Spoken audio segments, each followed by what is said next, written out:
صلی علی رسولنا صلی علی محمد صلی علی حبیب محمد صلی علی رسول صلی علی حبیبنا صلی علی دہر میں سب سے تو بڑا تجھے سے بڑی خدا کی ذات بھیجے رہا خدا بھی ہے تجھے پہ درود اور صلاۃ صلی علی رسول صلی علی محمد صلی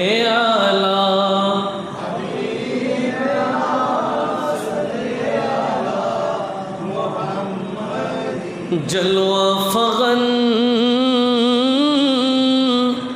خدا کا نور تیری جبین ناز پر جھک گئے جسے کہ روبرو دیکھے کہ کافے رو کے سر صلی علی رسولنا محمد صلی علی صلی علی صلی علی رسولنا صلی علی محمد صلی علی حبیبنا صلی علی محمد صلی اللہ علیہ وسلم সবাই বলি মারহাবা আরো চিৎকার দিয়ে বলি সুবহানাল্লাহ আলহামদুলিল্লাহ আল্লাহু আকবার সুবহানাল্লাহ আলহামদুলিল্লাহ আল্লাহু আকবার সুবহানাল্লাহ আলহামদুলিল্লাহ আল্লাহু আকবার সুবহানাল্লাহ আলহামদুলিল্লাহ আল্লাহু আকবার পবিত্র জিলহজ শরীফ মহিমান্বিত পবিত্রতম এ মাসের দ্বিতীয় জুমা আমাদের মাঝে সমাগত। এটা রব্বুল আলামিনের কৃপা দয়া মায়া মেহেরবানি যে রব্বুল আলামিন গত জুমার পর থেকে এমনকি গতকাল পবিত্র ঈদুল আজহার ঈদ জামাতের পর থেকে আজকের এই পর্যন্ত আমাদের ভালো রাখলেন। তা না হলে এমন অনেকেই আছেন যারা ঈদের জামাতে ছিলেন আজকে আমাদের সাথে। এই জন্য সময় থাকতে সময়টাকে আল্লাহ এবং তার প্রিয় রাসূলের প্রেমে আল্লাহ আমাদেরকে সাজানোর তৌফিক দান করুক। সবাই বলি, আরো উচ্চ আওয়াজে বলি। সময়গুলো এমনভাবে চলে যাচ্ছে যে সময়কে ধরে রাখার কোনো সুযোগ বান্দার হাতে নাই, এবং মানুষগুলো তাদের আপন আপন সময়ে এমনভাবে বিদায় নিচ্ছে চাইলেও তাদেরকে আঁকড়ে ধরে রাখার কোনো সুযোগ। আমি একটু আগে প্রতি জুমায় যেমনটা বলি সেভাবে বললাম, সাথে একটি লাইন বাড়িয়ে বলার সুযোগ হলো যে গত জুমার পর থেকে আজকের এই জুমা, কিন্তু আজকের এই জুমায় গতকাল ঈদুল আজহার জামাতকেও সংযুক্ত করার সুযোগ হয়েছে। এই কথাটা বলতে বলতে একটা বিষয় আমার স্মৃতিপটে ভেসে উঠল। আপনারা অনেকেই দেখেছেন যে গতকাল আমাদের পটিয়ায় ভেল্লাপাড়া একটা ব্রিজ, যেখানে প্রায় 13 জনের মতো ইন্তেকাল করেছে। ইন্না লিল্লাহি ওয়া ইন্না ইলাইহি। এটা এই জন্য বললাম যে এই উদাহরণ দেওয়ার জন্য গত জুমা পর্যন্ত যেতে হবে না, গতকাল পর্যন্ত যেতে হবে না, 1 সেকেন্ড থেকে আরেক সেকেন্ড নয়, শ্বাস প্রশ্বাসেরও মানুষের কোনো বিশ্বাস নেই। এই জন্য রব্বুল আলামিন পরিষ্কার ভাষায় সূরা মুলকে বলেছেন, আল্লাযী খালাকাল মাউতা ওয়াল হায়াতা লিয়াবলুয়াকুম আইয়ুকুম আহসানু আমালা। আল্লাহ বলছেন, আমি মওত সৃষ্টি করলাম, হায়াত সৃষ্টি করলাম। তোমাদের প্রশ্ন হতে পারে, হায়াত মওতের সৃষ্টির উদ্দেশ্যই কি? যদি আমাদের মরতেই হয় তাহলে জীবন দেওয়ার মানে কি? যদি আমাদের মরতেই হয় তাহলে জীবন দেওয়ার মানে কি? মওত যদি আসবে, হায়াতের কি দরকার? আমরা তো না হলেই পারতাম, আমরা না হলেই কি? রব্বে করিম বলছেন, এমন প্রশ্নের উদ্রেক তোমাদের হৃদয়ে জন্মাতে পারে, সেজন্য আল্লাহ আগেই সেটার সমাধান দিয়েছেন যে আল্লাযী খলাকাল মাউতা ওয়াল হায়াত, আমি মওত এবং হায়াত সৃষ্টি করেছি। কেন করলাম? কারণ লিয়াবলুয়াকুম আইয়ুকুম আহসানু আমালা। আমি চাই এই হায়াত মওতের মধ্যবর্তী যেই সময়, এটাকে কাজে লাগিয়ে তোমরা ভালো আমল করো। কে কত ভালো আমল করতে পারো আমি সেটাই দেখতে চাই। এই জন্য রব্বুল আলামিনের যেমন প্রতিশ্রুতি, যেমন ওয়াদা, আল্লাহ তেমনিভাবে কোরআন আল কারীমের অন্যত্র বলেছেন যে ফামান ইয়ামাল মিসকালা যাররাতিন খায়রান ইয়ারা ওয়া মান ইয়ামাল মিসকালা যাররাতিন শাররান ইয়ারা। যাই করো, সামান্য অনুপরিমাণ ভালো কাজ করো আর অনুপরিমাণ খারাপ কাজ করো, যেটাই করো না কেন তুমি দেখতে পাবে। আবার অন্যত্র বলছেন যে কোনোভাবেই তোমরা এটা ভেবে নিও না যে রব তোমাদের উপরে জুলুম করবে। আল্লাহ বলছেন, আমি আল ইয়াউমা তুজজা কুল্লু নাফসিন বিমা কাসাবাত লা যুলমাল ইয়াউম ইন্নাল্লাহা সারিউল হিসাব।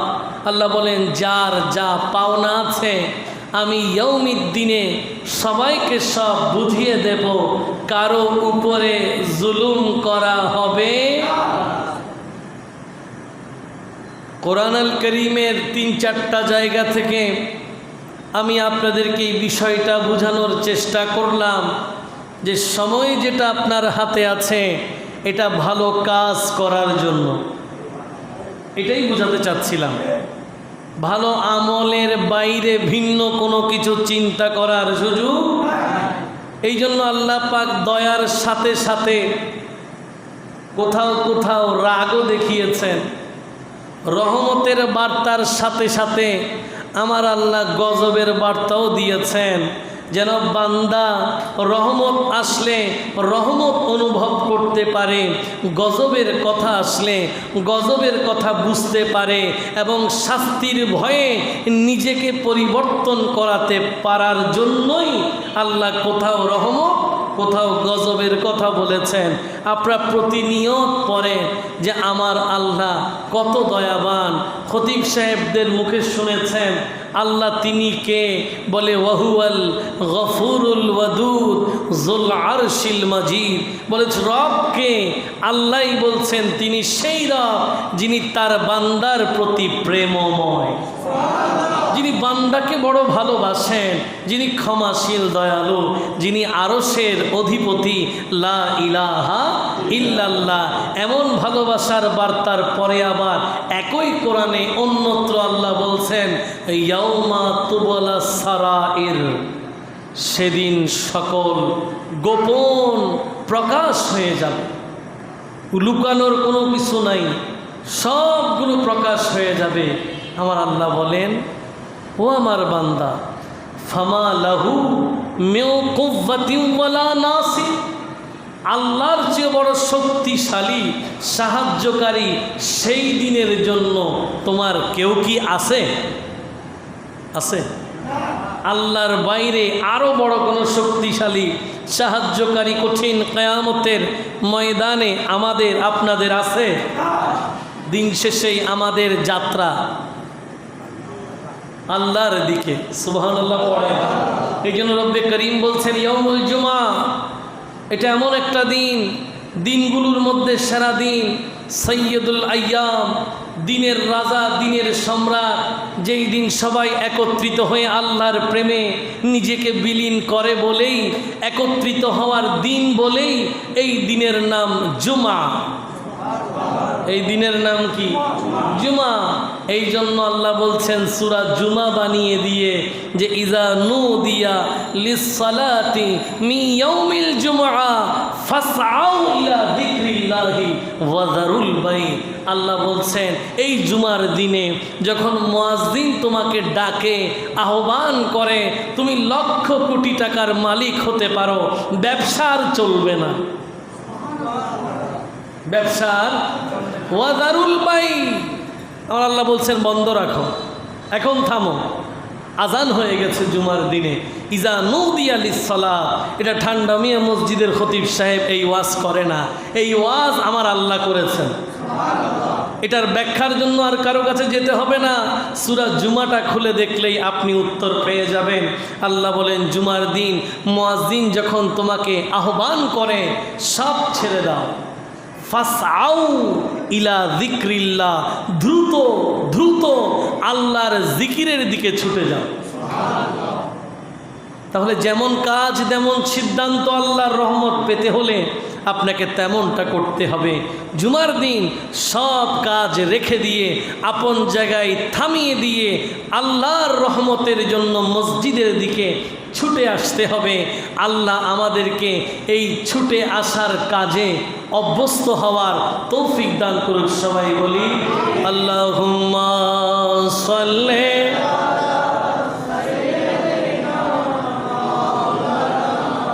মুহাম্মদ ওয়া আলা আলি সাইয়্যিদিনা। আজকের এই জুমায় আমাদের আলোচ্য সূচিটা সংক্ষিপ্ত, ধারাবাহিক কোনো আলোচনায় আমরা যাচ্ছি না। তবে যেই আলোচনা আমরা আজকে করতে চাই, এই আলোচনাটা বড় চমকপ্রদ আলোচনা, বড় সুন্দর একটা আলোচনা। যেই আলোচনায় আমাদেরকে রব্বুল আলামিনের রহমতের অন্যতম চমৎকার একটি জায়গা উপস্থাপন করবে। পৃথিবীতে আমরা সব দিকেই আল্লাহর রহমত দেখি। আমি যদি ডানে বামে সামনে পেছনে উপরে নিচে যেদিকেই তাকাই, সব দিকেই আমার আল্লাহর রহমত, ঠিক কিনা?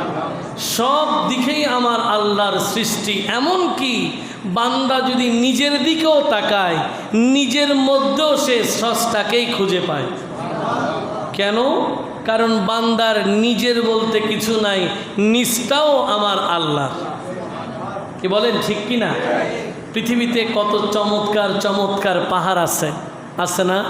মাউন্ট এভারেস্ট অনেকে জয় করছে না? করছে। কত বিশাল বিশাল পাহাড়।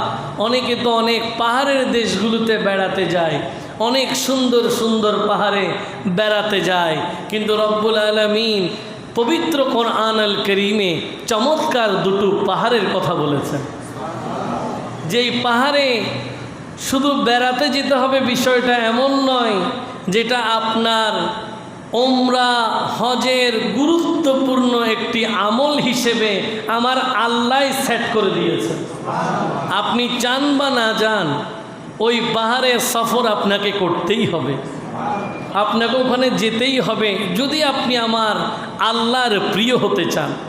এই জন্য আমাদের আজকের আলোচনার বিষয় আল্লাহর চমৎকার সেই দুটো পাহাড় সাফা মারোয়া। এই চমৎকার এই ইতিহাস সংশ্লিষ্ট পাহাড়ের আলোচনা দিয়েই আমরা আমাদের আজকের সংক্ষিপ্ত আলোচনাকে সাজানোর চেষ্টা করেছি। আল্লাহ পাক আমাকে বলার, আপনাদেরকে শুনে আমরা সবাই মিলে এই ইতিহাস জেনে হৃদয়কে আলোকিত করে জীবনে একটিবার হলেও আল্লাহ আমাদের সবাইকে মক্কাতুল মুকাররমা মদিনাতুল মুশাররফার সফর নসিব করুক। সবাই বলি আমিন। আসুন আজকের এই আলোচনাকে ইস্তেকবাল করে কোরআন আল কারীমের আয়াত আল্লাহ পাক এলান করেছেন। বিসমিল্লাহির রহমানির রহিম।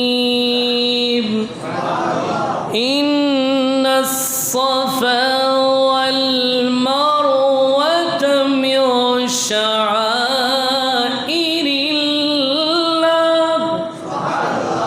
ফামান হাজ্জাল বাইতা আও i'tamara ফালা جناح عليه أن يطوف بهما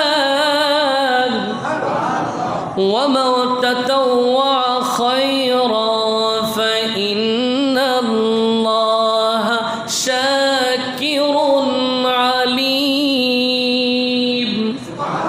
رب العالمين حاكم الحاكمين পবিত্র কোরআন আল কারীমের মধ্যে সূরা বাকারার 158তম আয়াতে আমার রব এলান করেছেন, ইন্নাস সাফা ওয়াল মারওয়া, নিশ্চয়ই সাফা পাহাড়, সাফা পর্বত এবং মারওয়া পাহাড়, দুটো পাহাড় আল্লাহ বলেন মিন শাআইরিল্লাহ, আমার নিদর্শনগুলোর মধ্যে একটি নিদর্শন। আর আল্লাহ বলছেন যে আমার যেই গোটা কায়নাতে নিদর্শনগুলো আছে, আমার কিছু আলামত, আমার কিছু প্রিয় জায়গা, আমার কিছু প্রিয় বস্তু, আমার কিছু পছন্দনীয় বিষয় আছে, এর মধ্যে অন্যতম হলো সাফা এবং মারওয়া পাহাড়। আল্লাহ পাক এখানে বলেছেন যে সুতরাং কেউ যদি আল্লাহর ঘর হজ করে অথবা ওমরা করে, তারা যখন এই সাফা মারওয়ায় সফর করে, তাওয়াফ করে, এদিক ওদিক ছোটাছুটি করে, এতে তাদের কোনো অপরাধ নাই। বরঞ্চ ওয়ামা তাতাওয়া খায়রান, কেউ যদি এই ভালো কাজগুলো স্বতঃস্ফূর্ত মনে, উদ্বেলিত মনে বেশি বেশি করে, আমার আল্লাহ বলেন এতেই তাদের জন্য কল্যাণ। ফাইন্নাল্লাহা শাকিরুন আলিম, নিশ্চয়ই আল্লাহ অবশ্যই পুরস্কার দাতা, সপ্রশংস পুরস্কার দাতা এবং সর্বজ্ঞ। আমার আয়াতের সরল অনুবাদ বরকতের জন্য আপনাদেরকে শোনালাম, কিন্তু আমার আলোচ্য সূচি হলো শুধু এই আয়াতের প্রথম অংশটা, যে ইন্নাস সাফা ওয়াল মারওয়াতা মিন শাআইরিল্লাহ। আল্লাহ বলেন সাফা এবং মারওয়া এটা আমার নিদর্শন। কোনো একটা বিষয় আমার যখন হয়, আপনাকে বুঝতে হবে ওই আমার মধ্যে অনেক কিছু লুকিয়ে আছে। আমার তো একদিনে হয় না, আমার একদিনে হয় না। আপনি কোনো একটা বিষয়কে আমার বলার জন্য অনেক সময়ের প্রয়োজন। ওই আমার মধ্যে অনেক কিছু লুকিয়ে আছে।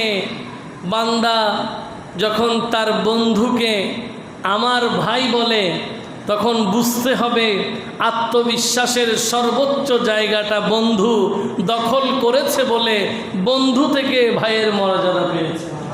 কিন্তু সেটা একদিনে হয়। এই বন্ধুত্বের জায়গায় অনেক জোয়ার ভাটা আছে না নাই? এরপরে আমার পর্যন্ত এসেছে। এটা তো পৃথিবীর নিয়ম বললাম, কিন্তু আমার রব যখন কোনো বিষয়কে আমার বলে, বুঝতে হবে ওই আমার মধ্যে কিছু একটা লুকিয়ে। আমাদের আজকের আলোচ্য সূচিটাই ওই আমার মধ্যে। সুবহানাল্লাহ, আমাদের আলোচ্যটাই কি আমার। কেন আল্লাহ পাক বললেন পৃথিবীতে এত সুন্দর সুন্দর পাহাড় আমার আল্লাহ বানিয়েছেন, সবগুলোই তো আমার আল্লাহ। কি বলেন, ঠিক কিনা? মাউন্ট এভারেস্টের স্রষ্টা কে?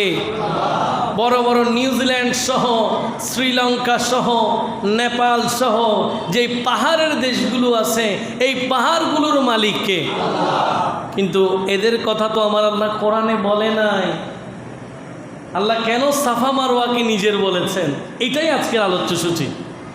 কেন বললেন যেটা আমার নিদর্শন? কারণ কি?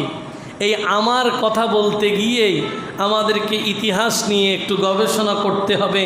যেই ইতিহাস কোরআন হাদিস দিয়ে ঘেরা, সেই রব্বুল আলামিনের প্রিয় বন্ধুর কথা আবার চলে আসবে, যাকে স্মরণ করেই গতকালই আপনারা কোরবানি দিয়েছেন। ইব্রাহিম ও খলিলুল্লাহ আলাইহিস সালাত ওয়াস সালাম। ইব্রাহিম ও খলিলুল্লাহর দুজন স্ত্রী, প্রথম জনের নাম বিবি সারা রাদিয়াল্লাহু তাআলা আনহা, দ্বিতীয় স্ত্রীর নাম বিবি হাজেরা রাদিয়াল্লাহু তাআলা আনহা। বড় চমৎকার ব্যাপার কি জানেন? চমৎকার ব্যাপার হলো ইব্রাহিম ও খলিলুল্লাহর দুজন স্ত্রী, একজনের নাম সারা, একজনের নাম হাজেরা। দুইজনের কাছে কালের আবর্তনে দুটো সন্তান হয়েছে। বড়জন সারার কাছে হযরত ইসহাক আলাইহিস সালাম এবং ছোটজনের কাছে হযরত ইসমাঈল ও জবিহুল্লাহ আলাইহিস সালাম আগমন করেছেন। আশ্চর্যের ব্যাপার হলো দুজন স্ত্রীর কাছে দুজন সন্তান, দোনোজন নবী। দোনোজন কি? বাবাও নবী, দুই স্ত্রীর দুটা ছেলে, দোনোটাই। আপনি গোটা প্যানেলটাকে যদি সাজান, তাহলে ইব্রাহিম আলাইহিস সালামকে যদি চার্টের প্রথমে রাখেন, এরপরে একটা আমরা ছোটবেলায় প্রকারভেদ লিখতাম না? কাল কয় প্রকার আমরা লিখতাম, বচন কয় প্রকার লিখতাম। বচন দুই প্রকার, এক বচন, বহু বচন। ওটা লিখার জন্য তো প্রথমে বচন উপরে লিখতে হবে, এরপরে টেনে দুই পাশে এক জায়গায় লিখবে এক বচন, আর এক জায়গায় লেখে কি বহু বচন, এরপরে নিচে এদের উদাহরণ। একইভাবে চিন্তা করেন, ইব্রাহিম আলাইহিস সালামের নাম যদি প্রথমে থাকে, তীর দিয়ে দুই পাশে যদি একদিকে বিবি সারাকে রাখা হয়, আরেকদিকে বিবি হাজেরাকে লিখলেন, এর নিচে সারার নিচে হযরত ইসহাক আলাইহিস সালামের নাম, বিবি হাজেরার নিচে ইসমাইল আলাইহিস সালামের নাম লিখলেন। পাঁচজনকে একটা ফ্রেমে আনলেন। আপনি খেয়াল করেন এই পাঁচজন কি পরিমাণ আল্লাহর কাছে দামি হলে সবাই আল্লাহর মকবুল হয়ে যায়।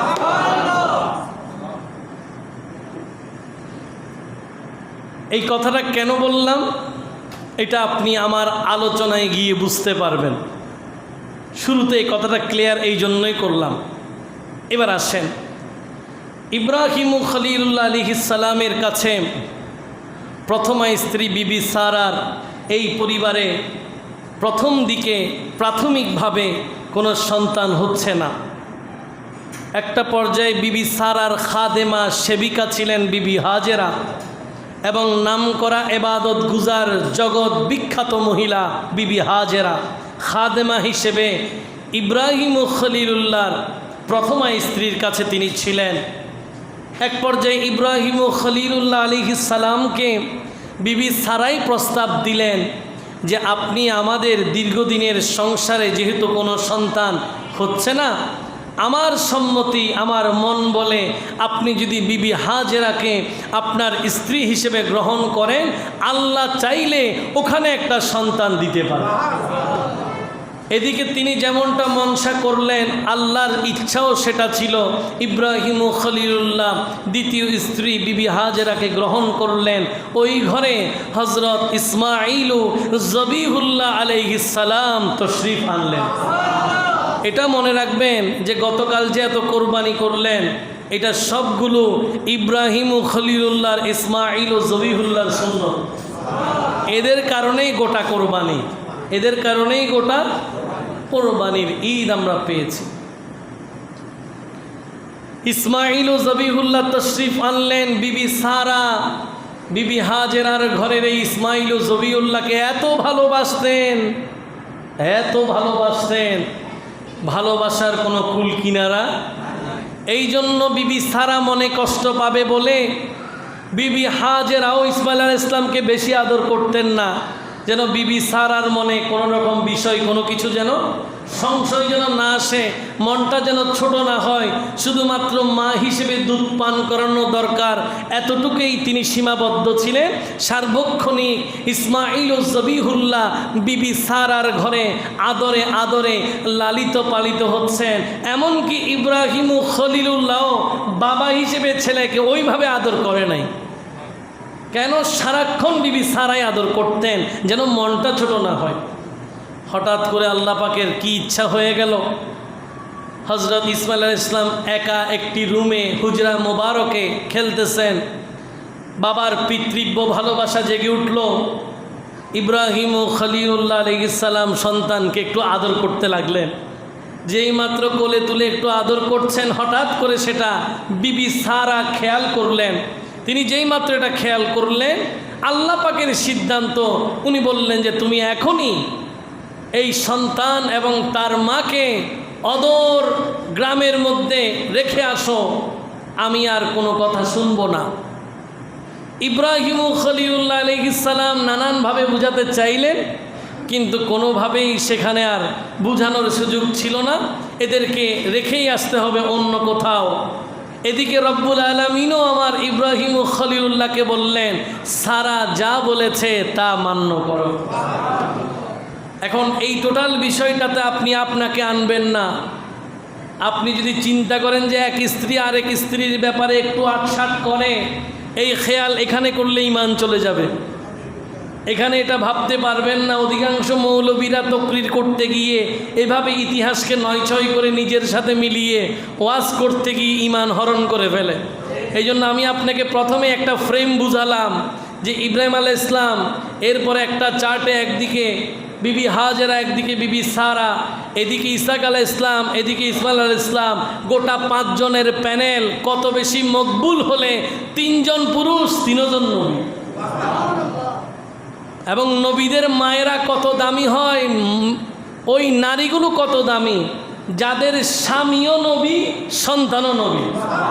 এই জন্য আপনি আপনার মতো চিন্তা করবেন না। অনেকে এই জায়গায় ভিন্ন কিছু চিন্তা করবেন বলেই আমি আগে ফ্রেমওয়ার্কটা তুলে ধরলাম, যেন ঈমান নষ্ট না হয়।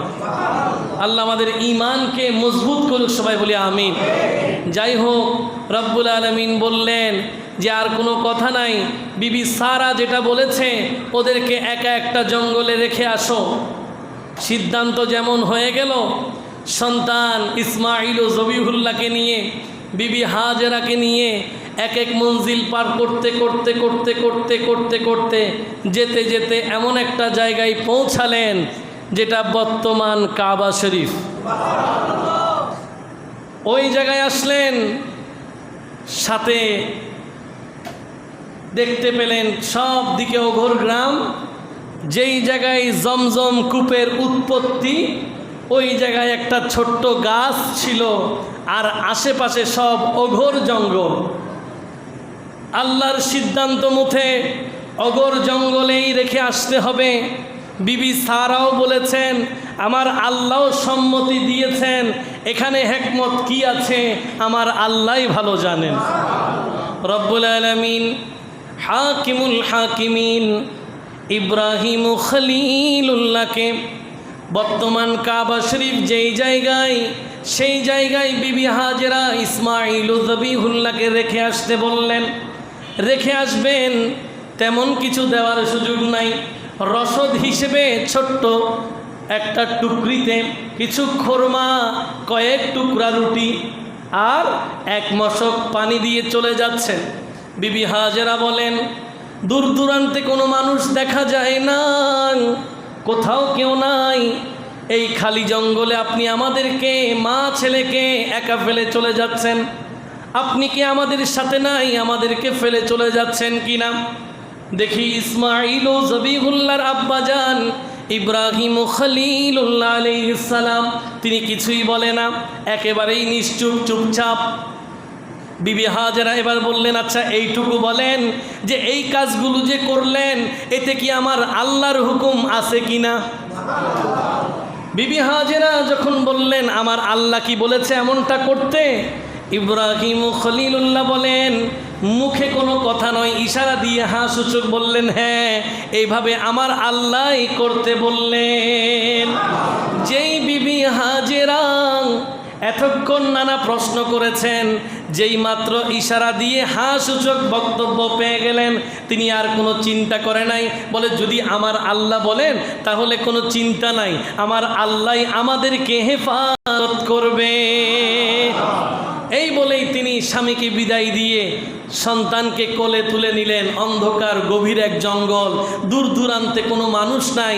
একবার ভাবেন পরিবেশটা কি হচ্ছে।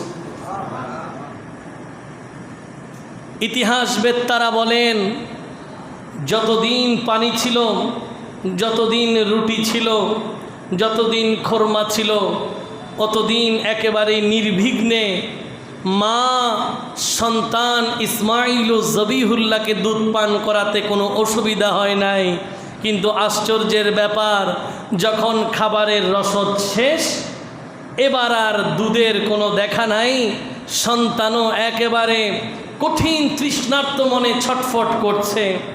বিবি হাজেরা নিজের কথা না ভাবলেই চলে, কিন্তু সন্তানের দিকে তাকিয়ে ওনার হৃদয়ের মধ্যে মাতৃত্বের ভালোবাসার সেই জোয়ার বইতে লাগলো। তিনি কখনো এদিকে কখনো এদিকে, যদি এক ফোঁটা পানি পাওয়া যায় তিনি একবার একদরে চলে গেলেন সাফা পাহাড়। মনোযোগ দিয়ে সাফা পাহাড়ের উপরে এক ধরে উঠে গেলেন, কোথাও কিছু আছে কিনা, কোথাও কোনো পানির ফোঁটা আছে কিনা। নাই নাই, কোথাও কোনো পানি নাই। ওই সাফা পর্বত থেকে আবার একটু নামলেন, নেমে এসে আবার তিনি মারোয়া পাহাড়ে উঠে গেলেন।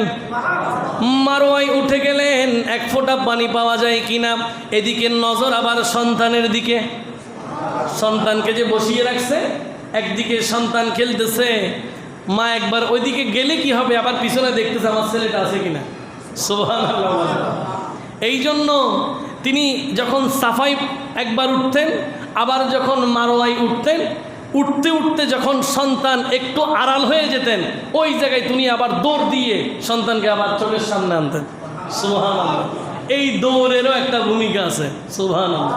মনোযোগ দেবেন, ইসলাম এটা বানানো কোনো গল্প নয়, এটা আমার রবের ভালোবাসায় পরিপূর্ণ ধর্ম। একবার সাফাই গেলেন, একবার মারোয়ায় গেলেন, আবার সাফাই গেলেন, আবার মারোয়ায় গেলেন। ইতিহাস বলে অন্তত 7 বার চক্কর কেটেছেন বিবি হাজেরা, একটু পানির জন্য, একটু পানির জন্য, কিন্তু পানির কোনো দেখা নাই। শেষবার যখন তিনি মারোয়া পাহাড়ে উঠলেন, মারোয়া পাহাড়ে ওঠার সময় হঠাৎ করে একটা বিকট শব্দ হলো। তিনি আবার দৌড়ে সন্তানের কাছে আসলেন, দেখতে লাগলেন তার ছোট সন্তান কান্না করতেছে আর পায়ের পিছের অংশ দিয়ে মাটির মধ্যে ঘষাঘষি করতেছে। এই যে ঘষাঘষি করতেছে, তিনি হঠাৎ করে দেখলেন সন্তানের বাড়ির সাথে সাথে ওই জায়গা থেকে একটা পানির নহর বের হতে লাগলো। এই পানি দেখে সাথে সাথে হযরত বিবি হাজেরা বলেন, ইয়া মাউ জমজম, বলে ও পানি একটু থামো, একটু থামো। এই জমজম যেদিন তিনি প্রথম মুখ থেকে বললেন, ওই দিন থেকে আজকের দিন পর্যন্ত পানির নাম জমজম। তিনি বললেন পানি একটু থামো, তিনি সাথে সাথে ওই পানির চারপাশে মাটি দিয়ে ঘেরা দিয়ে দিলেন, যেন পানি যেন বাইরে নাই যায়। সেদিন যদি ঘেরাটা না দিতেন গোটা পৃথিবী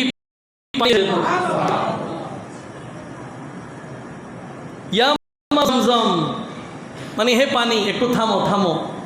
কেউ কেউ বলেছেন পানি কত মিষ্টি, এই জন্য পানির নাম জমজম। পৃথিবীতে বাকি পানিগুলো একরকম, জমজমের পানির মাসালা আর এক রকম। এমনে পানি বসে খাওয়া সুন্নত, জমজমের পানি দাঁড়িয়ে খাওয়া সুন্নত। সুবহানাল্লাহ, আরো আসতে।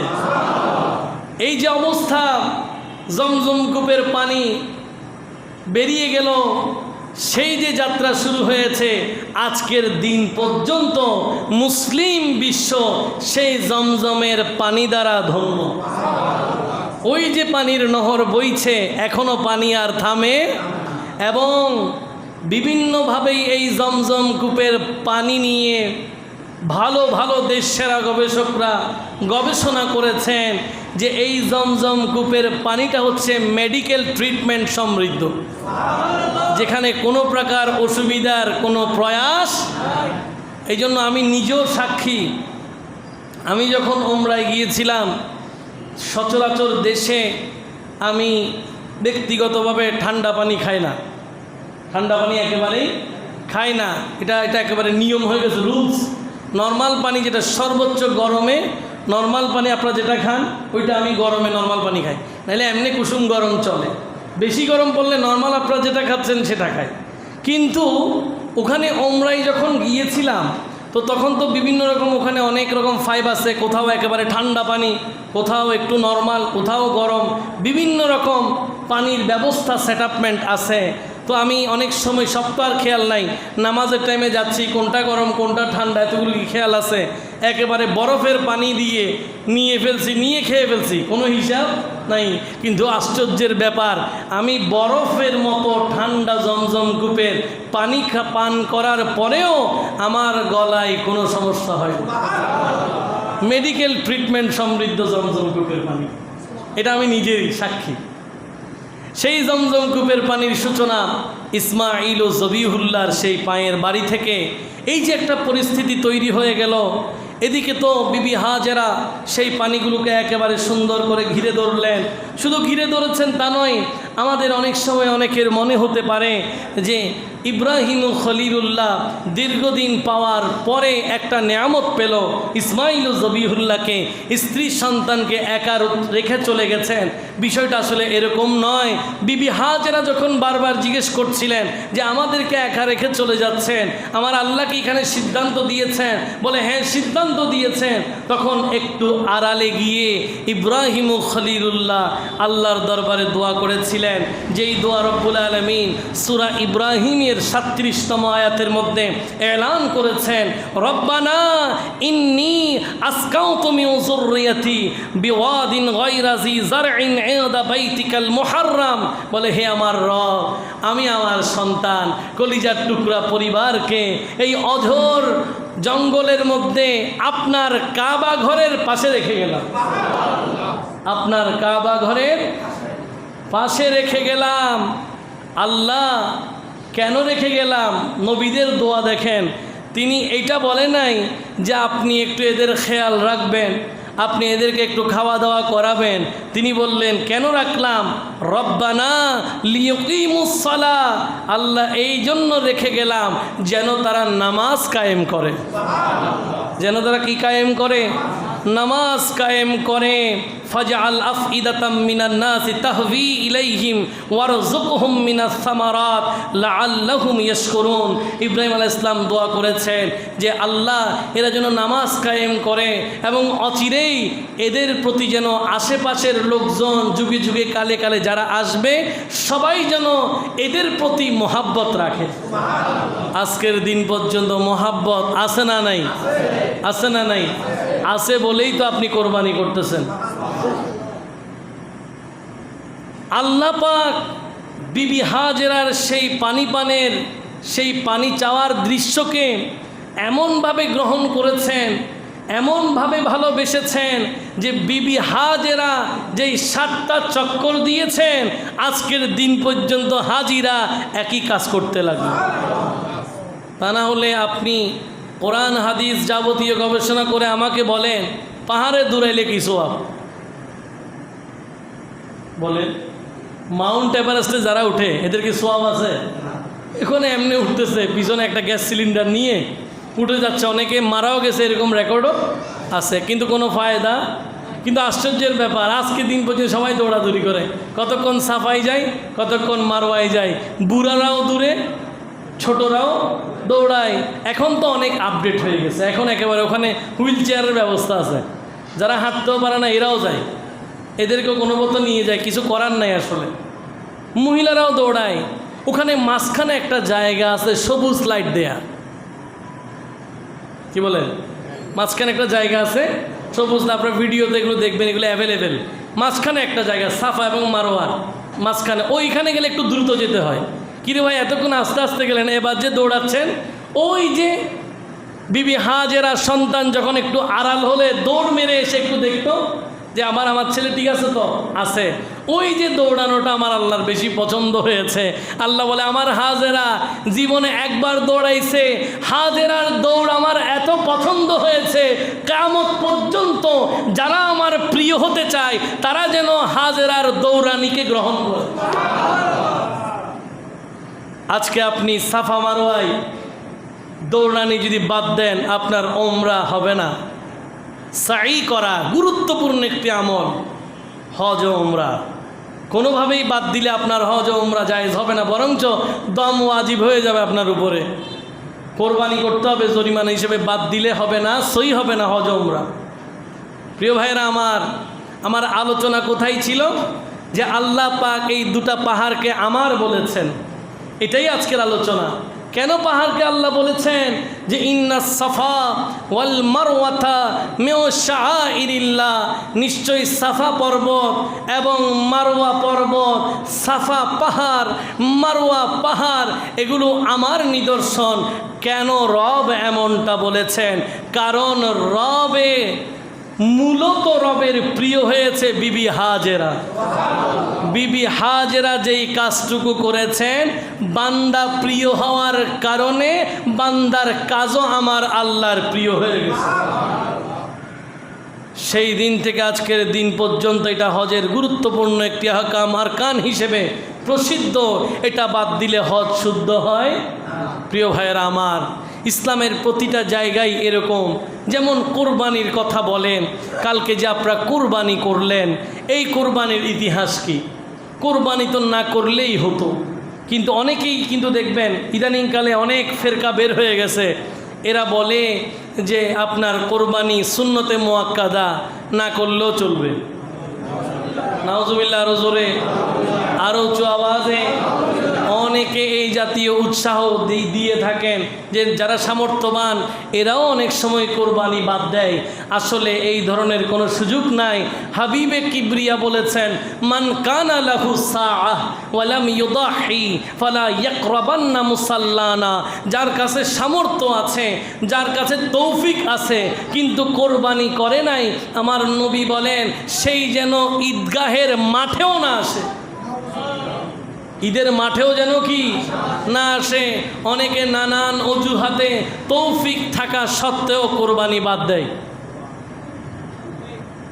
আছে না এরকম? নানান অজুহাত, আমার এই সমস্যা, আমার এই সমস্যা, এই সমস্যা। বাস্তবিক সমস্যা হলে তো রব দেখবে, কিন্তু বান্দা যদি নিজের থেকে সমস্যা সৃষ্টি করে, এটা মনে রাখবেন, এই সমস্যা থেকে আপনি কোনো দিন বের হতে পারবেন না। যদি নিজ থেকে সমস্যা তৈরি করেন, অনেকে বলে না যে আমি যদি এবছর কোরবানি দিই তাহলে মানুষ মনে করবে আমার কাছে কি আছে জানি যাবে। মানুষ যদি সবাই জেনেও যায়, আপনার একটা চুল বাঁকা করতে পারবে না যদি আমার রব চায়। কি বলেন? অনেকে বলে না যে অমুকে এটা জানানো যাবে না, সে জেনে গেলে অসুবিধা হবে। সবাই সব কিছু জেনে গেলেও আমার আল্লাহ যদি আপনাকে ভালো রাখতে চায়, আপনি ভালো থাকবেন। কিন্তু আপনাকে চাইতে হবে কার খুশি? আরো জোরে বলেন কার? আরো চিৎকার দিয়ে বলেন কার? আপনি আল্লাহর খুশির জন্য কোরবানি করবেন। অনেকেই পরিশোধযোগ্য কর্জের নাম দিয়ে কোরবানি করে না। পরিশোধযোগ্য কোরবানি, যেই কর্জ পরিশোধযোগ্য, অনেক আছে হাতের বাইরে, আমি চাইলে আর দিতে পারবো না, বা অনেক সময় লাগবে, বা আমি আর উঠতে পারবো না, এটা ভিন্ন কথা। কিন্তু হ্যাঁ, কিছু আছে, যেমন ধরেন আমি বিল্ডিংয়ের কাজ করলাম, আমার 10 লাখ টাকা খরচ হয়েছে, ওখানে মনে করেন আমার 1 লাখ টাকা কর্জ আছে। কয় লাখ? 1 লাখ। এবং যে কর্জদার সে আমারে বলতেছে আপনি আমার কর্জগুলি নিয়ে চিন্তা করবেন না, আপনি আমাকে আস্তে ধীরে কর্জগুলো দিলে হবে, কোনো অসুবিধা নাই। তাহলে এই সময় আমার সামনে যেই কোরবানিটা আছে এটা তো গোটা বছর ঘুরে একবার, কি বলেন, গোটা বছর ঘুরে একবার। আমি বিল্ডিং করার জন্য যদি নানানভাবে ব্যবস্থা করে বিল্ডিং করতে পারি, একটা ছাগল 10,000 টাকা দিয়ে কোরবানি করতে পারবো না? কি বলেন? অনেকেই এরকম আছে নানান অজুহাতে 20 লাখ টাকার বিল্ডিং দাঁড়ায় আছে, কিন্তু 10,000 টাকা কোরবানি করতে পারতেছে না। আপনি ওট দিয়ে করতে হবে এমন কোনো কথা নাই, আপনি গরু দিয়ে করতে হবে এমন কোনো কথা নাই। সিস্টেম থেকে বের হয়ে আসেন, ওটও লাগবে না, গরুও লাগবে না, একটা 10,000 টাকার ছাগল হইলেই হয়ে যায়। একটা 8,000 টাকা দামের ছাগল দিয়ে দেবেন, আল্লাহ খুশি। অসুবিধা মানুষের জীবনে থাকবে, কিন্তু এই কুরবানির মাধ্যমে আপনি জগতে, দুনিয়াতে, আখিরাতে আল্লাহর রহমতের বায়েসে রহমত হবে, আপনার আল্লাহর দয়া হবে। অনেকে আমাদেরকে ফোন করেছে যে হুজুর আমার এই বছর সমস্যা, এই সমস্যা, এই সমস্যা। একটা হাদিস আমি গত জুমায়ও বলেছিলাম যে মা আয়েশা সিদ্দিকা রাদিয়াল্লাহু তাআলা আনহা প্রশ্ন করেছিলেন, জিজ্ঞাসা করেছিলেন যে আমি ঋণ করে কোরবানি করব কিনা। রহমতুল্লিল আলামিন বললেন, হ্যাঁ, ঋণ করে যদি তুমি কোরবানি করো আল্লাহর খুশিতে, আল্লাহর খুশির জন্য যদি ঋণ করে কোরবানি করো, আমার আল্লাহ তোমাকে এই উত্তম ঋণ পরিশোধ করার ব্যবস্থা করে দেবে। এর সাথে আবার আরেকটা মতামত বলছিলাম, কোনটা? সুদে টাকা নিয়ে কোরবানি করা যাবে। তাহলে আমি আপনাকে 2টা বক্তব্যই তুলে ধরলাম, এবার আপনাকে বুঝতে হবে যে বিষয়টা কীরকম। আবার আপনারা এটা মনে করি না যে আমি আপনাদেরকে বলতেছি, আমারটা এত পরে অনলাইনে যাবে, সবার জন্য এই কথা উন্মুক্ত যে অনেকেই সুযোগ থাকা সত্ত্বেও 8,000 টাকা, 9,000 টাকা, 10,000 টাকার একটা ছাগল দিয়ে কোরবানি করে নাই। আর অনেকে তো বেমালুম জানেও না এর উপরে কোরবানি ওয়াজিব। এ মনে করতে আমি সামান্য একজন চাকরিজীবী, বছরে সামান্য কয়েকটা টাকা কামাই, আমার উপর কি কোরবানি? বর্তমান বাজারে যার কাছে 1,80,000 টাকা, গতকাল 10 জিলহজ, আজকে 11 জিলহজ, আগামীকাল 12 জিলহজ, সূর্য ডুবার আগ পর্যন্ত হঠাৎ করেও যদি নাজিল হয়ে যায় 1,80,000 টাকা কেউ একজন দিয়ে দিয়েছে। অনেকে জায়গার কাজ করে, টাকা পাই না দীর্ঘদিন, হঠাৎ করে 2 লক্ষ টাকা 3 দিনের মধ্যে চলে আসছে যে আপনার জায়গার টাকা পাইছিলেন, যে কাজ করছিলেন, এটা লাভের টাকা আপনাকে দিলাম, তার উপরে কোরবানি ওয়াজিব। কেন? কারণ কোরবানি ওয়াজিব হওয়ার জন্য বছর লাগবে না, শুধু 3 দিন হইলে হবে। কয় দিন? 3 দিনের মধ্যে টাকা চলে আসলে আপনাকে কোরবানি করতে হবে। আর যারা অনেকে আবার এবার বিভিন্ন রকম সমস্যা আমাদের কাছে আসছে, একজনে বলতেছে যে আমার বেশি মানুষ তো তেমন নাই, কাজ করার লোকও নাই, আমি ছাগল দিয়ে করব। এখন একটা বিষয় মনে রাখবেন, আপনার আত্মীয় স্বজন আছে, অনেক গরিব দুঃখী আছে যারা চাইলেও কোরবানি করতে পারে না। তো আপনি এত বড় একজন ধনী মানুষ, আপনি যদি কোরবানি যদি না করেন বা ছাগল দিয়ে করেন, আপনার হয়ে যাবে, আপনার প্রতিবেশীর তো হবে না। কি বলেন?